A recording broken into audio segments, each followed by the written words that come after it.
இப்போ நீங்க எல்லா நிகழ்ச்சியும் லைவ் பண்றீங்க, நீங்க அவை குரூப்ல இருந்து நீக்கிறேன் நீங்க நீக்கிட்டே இருக்கீங்க. ஆனா எல்லாமே அங்க வந்து ரீல்ஸாக மாற்றப்பட்டு அங்க போய் கொண்டிருக்கிறது. இந்த ஆட்சியினுடைய மிக சிறப்பான அம்சத்துல அது ஒண்ணு. லைவ் திமுக எதுவும் தயங்குறாங்களா அந்த விஷயத்துல? இல்லைன்னா கலவரத்தில் ஈடுபடுவாங்க, அடிதடியில் இறங்குவாங்க. இப்ப அதுக்கு வாய்ப்பு இல்லை உங்களுக்கு. அமைச்சர்கள் பேசுனதே சபை குறிப்பிலிருந்து நீக்குகிற சபாநாயகரை தமிழ்நாடு இப்போதுதான் பார்க்கிறது, இதுவரைக்கும் கிடையாது. போன தடவை அப்பாவு அவர்கள் அப்பாவெல்லாம் சும்மா, அப்பாவுக்கெல்லாம் சபையை நடத்தவே தெரியாது சார். அவரு தானே 5 வருஷமா சபா நடத்தினாரு, டெட் போரா இருந்துச்சு. முதலமைச்சர் சொன்னது அந்த 3 ஃபைல்கள் இருக்கு. நான் எதுவும் சேலஞ்ச் எல்லாம் பண்ணல, நான் ஓபன் சேலஞ்சே பண்றேன். முதலமைச்சர் அவர்கள் தொடர்ந்து பார்க்கட்டும், யார் மீது நடவடிக்கை எடுக்க உண்மையா குற்றச்சாட்டு ஆதாரத்தோடு இருந்தால் ஒரு நடவடிக்கை எடுக்கட்டும். போடாதவரோட போட்டதாக சொன்னவர் போட்டவர் ஏவா வேலு என்ன கான்பிடென்ட்? 1000 கோடிக்கு ஒரு சாலை போட்டா 400 கோடியை வாங்கியவர் ஏவா வேலு. நெடுஞ்சாலை துறையில் மட்டும் 10 வகையில் ஊழல் நடைபெறுகிறது. இந்தியாவினுடைய சாலை போக்குவரத்து துறை அமைச்சர் நிதின் கட்கரி என்னிடத்தில் சொன்னார். ஆதவர்ஜுனாண்ட அந்த ஓட்டையை மட்டும், அந்த ஊற்றுக்கண்ணை நீங்கள் அடைத்து விட்டால் தமிழ்நாட்டில் நெடுஞ்சாலை துறைக்கு மட்டும் 2 லட்சம் கோடி வழங்குவதற்கு தயார்னு நிதின் கட்கரி என்னிடத்தில் சொன்னார்னு சொன்னாரு. அதான் நாஞ்சில் சம்பத் அன்னைக்கே சொன்னேன், எதிர்கட்சி தலைவராக நேரு அண்ணனை நியமித்திருக்க வேண்டும், எதிர்கட்சி தலைவராக ஐ பெரியசாமியை நியமித்திருக்க வேண்டும். அந்த இடத்துக்கும் தகுதி இல்லை அப்படிங்கிற மாதிரி. தகுதியே கிடையாது. எதிர்கட்சி தலைவர் என்னன்னு தெரியுமா? Shadow government. அவர் இன்னைக்கு ஒரு பொதுக்கூட்டத்திலே வல்காரிட்டியா பேசுறாருன்னா எதிர்கட்சி தலைவரா? 7 வயசு பையன் கேட்கிறான், தாவேக்காவுக்கு விசிலுக்கு ஓட்டு போட்ட வாய்ப்பு எனக்கு எப்போ கிடைக்கும்னு கேட்கிறான். 3வது தலைமுறையும் ஆக்கிரமித்துக்கிற கட்சி இந்த கட்சி. உன் கட்சியில யூத்தே கிடையாது. பிஜேபி கட்சிக்காரன் தமிழ்நாட்டை காவி மயமாக்க துடித்தான். இவர்கள் 5 ஆண்டு காலத்தில் தமிழ்நாட்டை கருணாநிதி மயமாக்க துடித்தார்கள். கேட்டீங்களா? 1000 படுக்கை கொண்ட கிண்டி பல்நோக்கு மருத்துவமனைக்கு கலைஞர் நூற்றாண்டு விழா மருத்துவமனை.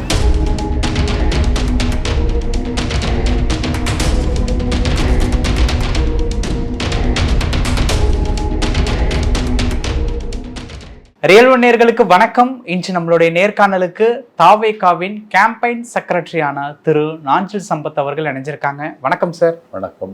சட்டமன்றத்தை பொறுத்த வரைக்கும் லைவ் அப்படிங்கிற ஒரு விஷயத்த என்ன பேசினாலும் அவை குறிப்பிலிருந்து நீங்கள் நீக்கிடுறீங்க. ஆனால் அது லைவ்ல போகுது, அது இன்ஸ்டாகிராமில் ரீல்ஸ் இந்த மாதிரியான விஷயங்கள்லாம் மாறுறதுனால பிரச்சனை ஏற்படுத்துது அப்படின்னு சொல்லிட்டு உதயநிதி அவர்கள் பேசியிருந்தாங்க. எப்படி பார்க்குறீங்க இந்த லைவ் அப்படிங்கிற விஷயம்? இந்த ஆட்சியினுடைய மிக சிறப்பான அம்சத்தில் அது ஒன்று. லைவ் திமுக எதுவும் தயங்குறாங்களா அந்த விஷயத்தில்? இல்லைன்னா கலவரத்தில் ஈடுபடுவாங்க. தனபால் அவர்களுக்கு நடந்த மாதிரி. ஆமா, கலவரத்தில் ஈடுபடுவாங்க, அடிதடியில் இறங்குவாங்க.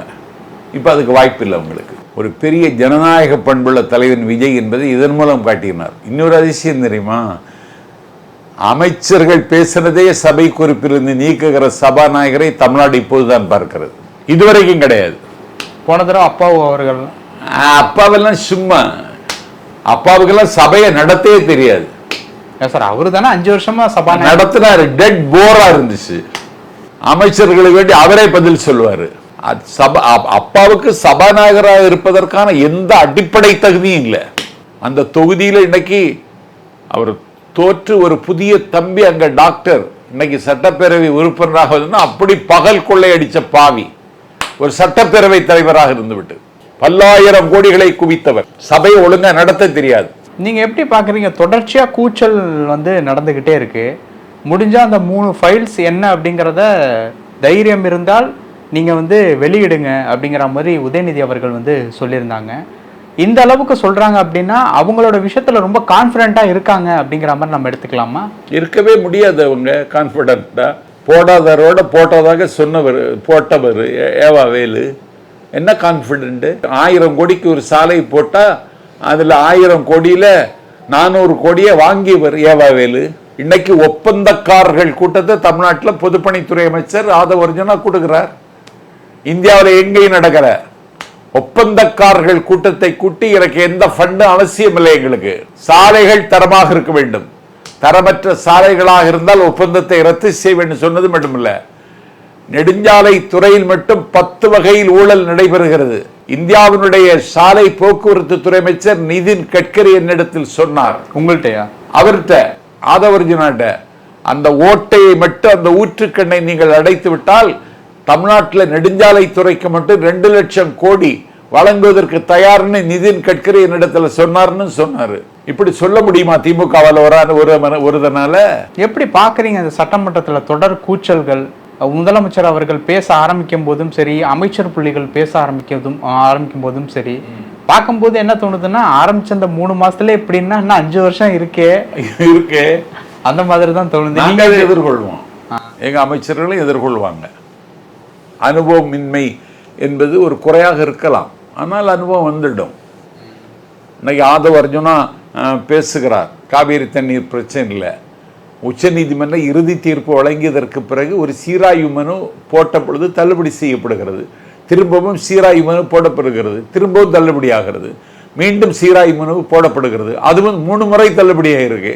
இந்த 3 முறை தள்ளுபடியானதற்கு என்ன காரணம் என்று எதிர்கட்சி தலைவர் சொல்வாரான்னு கேட்டார் ஆதவ அர்ஜுனா. எதிர்கட்சி தலைவர் பதில் சொன்னாரா? அண்ணன் கே.என். நேரு எழுந்து பதில் சொன்னார். அதான் நாஞ்சில் சம்பத் அன்னைக்கே சொன்னேன், எதிர்கட்சி தலைவராக நேரு அண்ணனை நியமித்திருக்க வேண்டும், எதிர்கட்சி தலைவராக ஐ. பெரியசாமியை நியமித்திருக்க வேண்டும், இல்லைன்னா எதிர்கட்சி தலைவராக 3 முறை முதலமைச்சராக இருந்த அண்ணன் ஓபிஎஸ் நியமித்திருக்க வேண்டும். இல்லாவிட்டால் தொடர்ந்து ஒட்டஞ்சத்திரத்தில் வாகை சூடி வரலாறு படைத்திருக்கிற சக்கரபாணியை நியமித்திருக்க வேண்டும். இவரை எதிர்கட்சி தலைவரை வச்சு எதுக்கு? அந்த இடத்துக்கும் தகுதி இல்லை அப்படிங்கிற மாதிரி. தகுதியே கிடையாது. எதிர்கட்சி தலைவர்னா என்னன்னு தெரியுமா? Shadow government. ஷேடோ கவர்மெண்ட்னா நிழல் அமைச்சரவை. அதிகாரத்தில் இருக்கிற அரசு கவிழ்ந்து விடுமானால், பெரும்பான்மை இழந்து விடுமானால், ஷேடோ கவர்மெண்ட்டுக்கு தலைமை தாங்குகிற எதிர்கட்சி தலைவர் தான் ஆட்சி அமைக்க கூப்பிட வேண்டும் கவர்னர். அந்த இடத்துல இருக்கிறவர் அவர் இன்னைக்கு ஒரு பொதுக்கூட்டத்திலே வல்காரிட்டியா பேசுறாருன்னா எதிர்கட்சி தலைவரா? திமுக கம்பேக் கொடுக்குமா? ஒரு கம்பவும் கொடுக்க முடியாது, மீண்டே வர முடியாது. இன்னும் 3 தலைமுறைக்கு நாங்க தான் 3வது தலைமுறைக்கு. 7 வயசு பையன் கேட்கிறான் என்கிட்ட, தாவேக்காவுக்கு விசிலுக்கு ஓட்டு போட்ட வாய்ப்பு எனக்கு எப்போ கிடைக்கும்னு கேட்கறான். உங்கள்கிட்டயா? ஆமா, நான் இப்போ கோவில்பட்டிக்கு பொதுக்கூட்டத்துக்கு போயிருந்தேன். ஒரு பெரியவர் 7 வயசு பையனை கூட்டிட்டு வர்றாரு. நான் மேடையில பேசிட்டு இறங்குறேன். அந்த பையன் என்ன கை ஒலுக்கி போட்டோ எடுத்துட்டு விசிலுக்கு நான் எப்போ ஓட்டு போட வாய்ப்பு கிடைக்கும்னு என்கிட்ட கேட்கறான். 3வது தலைமுறையும் ஆக்கிரமித்துக்கிற கட்சி இந்த கட்சி. உன் கட்சியில யூத்தே கிடையாது. யூத் விங்லாம் இருக்க, இளைஞர் அணி இளைஞர் அணி இருக்கு, இளைஞர்கள் இல்ல. மாணவர் அணி இருக்கிறது, மாணவர்கள் இல்ல. இப்போ ஸ்டாலின் அவர்கள் என்ன சொல்லியிருக்காங்கன்னா, திமுக தொடங்கப்பட்டு 75 ஆண்டுகள் கடந்த பிறகும் வலிமையோடு இருப்பதற்கு காரணம் அமைப்பு முறைதான், தேர்தலில் தான் தோல்வி அடைந்திருக்குமே தவிர நிரந்தரமாக இல்லை என நிர்வாகிகள் மத்தியில் ஸ்டாலின் அவர்கள். அமைப்பு முறைதான் அந்த கட்சியின் வெற்றிக்கு காரணம். அது ஸ்டாலினா காரணம், கருணாநிதியா காரணம்? அண்ணா உருவாக்கி அமைப்பது. அண்ணா அவர்கள் இறந்து கிட்டத்தட்ட 60 இல்ல தம்பி, அண்ணா உருவாக்கி அமைப்பது கிளைக்கழகத்தின் செயலாளர். கேட்டீங்களா? ஒன்றிய கழகத்தினுடைய பிரதிநிதி கிளைக்கழகத்தில் இருப்பாரு, ஒன்றியத்தில் இருந்து மாவட்ட பிரதிநிதி இருப்பாரு, பேரூராட்சியிலிருந்து மாவட்ட பிரதிநிதி இருப்பாரு. கிளைக்கழகம், கிராம ஊராட்சி கழகம், கிளைக்கழகம், பேரூர் கழகம், ஒன்றிய கழகம், மாவட்ட கழகம்னு சொல்லி படிப்படியா இத வடிவமைச்சது அண்ணா என்கிற அற்புதமான தலைவன். 1000 ஆண்டுகளானாலும் சேதாரமாகாத ஒரு அமைப்பாக அதை உருவாக்கியது அண்ணா. இவங்க ஒன்றும் கிடையாது. இப்போ சட்டமன்றத்தில் பேசும்போது கரூர் கம்பெனி, அதற்கப்புறம் பாத்ரூமில் ஒரு 3 மணி நேரம் ஒளிந்திருந்த எதிர்கட்சி தலைவர், இந்த மாதிரியான வார்த்தைகள்லாம் மின்சாரத்துறை அமைச்சர் சி.டி. நிர்மல்குமார் பயன்படுத்துறாரு. அதற்கு ஆப்போசிட்ல இருக்கிறவங்க இந்த மாதிரியான ஒரு விவாதம் அப்படிங்கிறது ஒரு ஆரோக்கியமான போக்கு தானா? ஆரோக்கியமான போக்கு இல்ல, தவிர்த்து இருக்கலாம் நிர்மல்குமார். அவங்க சைட்ல இருந்தே அதுக்கு உண்டான கவுண்டர் வருது. சட்டமன்றத்துல மக்களுடைய பிரச்சனையை பேசுறதுக்கு எத்தனையோ கோடிகள், எவ்வளவோ பிரச்சனை இருக்கு. அதுல இந்த மாதிரியான விவாதங்கள் உள்ள வருது அப்படிங்கறது எப்படி பாக்குறது? இல்ல, சட்டமன்றத்துல ஆரோக்கியமாக விவாதம் இருக்க வேண்டும்.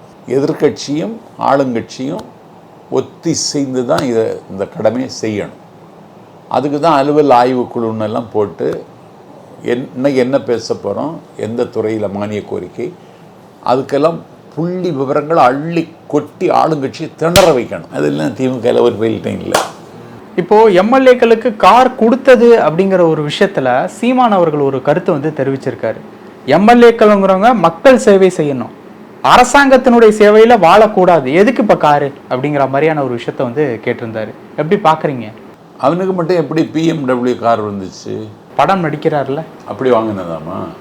வருமானம் அப்படிங்கிறது அங்கிருந்து வந்திருக்கலாம், அதனால வாங்கியிருக்கலாம் இல்லையா? கார் கொடுத்தது நல்ல நோக்கம். இப்போ என்னுடைய தொகுதி பத்மநாபபுரம். கீரிப்பாறை மலையின் உச்சியிலிருந்து பள்ளம் வரைக்கும் இருக்கிறது, மேடு பள்ளமாக நிரம்பிய ஒரு பெரிய தொகுதி. சட்டமன்ற உறுப்பினர் செல்லச்சாமி, அவருக்கு கார் கிடையாது. தாவேக்காவா? மார்க்சிய கம்யூனிஸ்ட் கட்சி. திருத்துறைப்பூண்டி சட்டமன்ற உறுப்பினர் மாரிமுத்து, குடிசையில் குடியிருக்கிறார், அவருக்கு கார் கிடையாது. ஒரு கார் இருக்கிறவருக்கு கூட அரசு ஒரு கார் கொடுத்தால் அதை மக்கள் சேவைக்காக அர்ப்பணிக்க வேண்டும். இன்னைக்கு கலைஞர் முதலமைச்சராக இருந்த காலத்தில் ஒரு திட்டம் கொண்டு வந்தார். பிளாக் ஒன்றிய பெருந்தலைவருக்கு கார், யூனியன் சேர்மனுக்கு. இன்னைக்கு அந்த கார் நடைமுறையில் இருக்கு. ஆமா, அவங்களுக்கு செக்கிங் பவர் இருக்கு. எம்எல்ஏக்களுக்கு செக்கிங் பவர் இருக்கா? இல்லை, ஒன்றிய சேர்மனுக்கு கார் கொடுத்துருக்கார், ஒன்றியத்துக்கே. அப்போ ஒரு தொகுதி சட்டமன்ற உறுப்பினருக்கு தொகுதி சட்டமன்ற உறுப்பினர் அலுவலகம்னு ஒன்று இருக்குது. அதுக்கு முன்னாடி அந்த காரை நிறுத்தினா பொதுமக்கள் பார்ப்பாங்க, இவரை கொண்டு போய் இந்த ஹாஸ்பிட்டல் வரைக்கும் அட்மிட் பண்ணிட்டு வேணா அந்த காரில் போகும் பொழுது அரசு காரில் பயணம் செய்த ஒரு ஆத்ம திருப்தி வாக்களித்த வாக்காளருக்கும் இருக்கும். இந்த நல்ல நோக்கத்தில் தான் தலைவர் கொடுத்தார். திமுக காரை வேண்டான்னு சொல்லிட்டாங்க, பாமகவும் வேண்டான்னு சொல்லிட்டாங்க. இப்போ கார் கொடுத்ததே எதுக்கு அப்படின்னு சொல்லிட்டு சீமான் அவர்கள் கேட்குறாங்க. கார் கொடுத்தது மக்கள் சேவை செய்வதற்கு. தாவேக்காவில் இருக்கக்கூடிய பழைய மக்கள்கிட்ட கார் இல்லை, நிறைய பேர்கிட்ட இல்லை. இப்போ கார் வாங்கினது அப்படிங்கிறது இந்த ஆடம்பரம் அப்படிங்கிற மாதிரியான ஒரு வார்த்தையில பயன்படுத்துறதுங்கிறத எப்படி பாக்குறீங்க? கார் வந்து அவசியம் தம்பி, அத்தியாவசியம். இப்போ இந்த போட்டிருக்கு பாருங்க, ஏசி. எனக்கு ஏசி தேவையில்லை, தமிழமுதன் வாரானேன்னு ஏசி போட்டு. இதெல்லாம் வந்து ஆமா இல்ல காமராஜர் மாதிரி சொல்றீங்க. காமராஜர் ஏசி இல்லாத ரூம்ல இருந்த தமிழமுதன் வாரானே, அவர் நெறியாளர் ஆச்சு, யூடியூப் வச்சு நடத்துறானே. இப்ப நான் மட்டும்தான் வரேன்னா அதுக்காக போட்டு. எனக்கு ஏசி தேவையில்லை, நான் விரும்புறதும் இல்லை.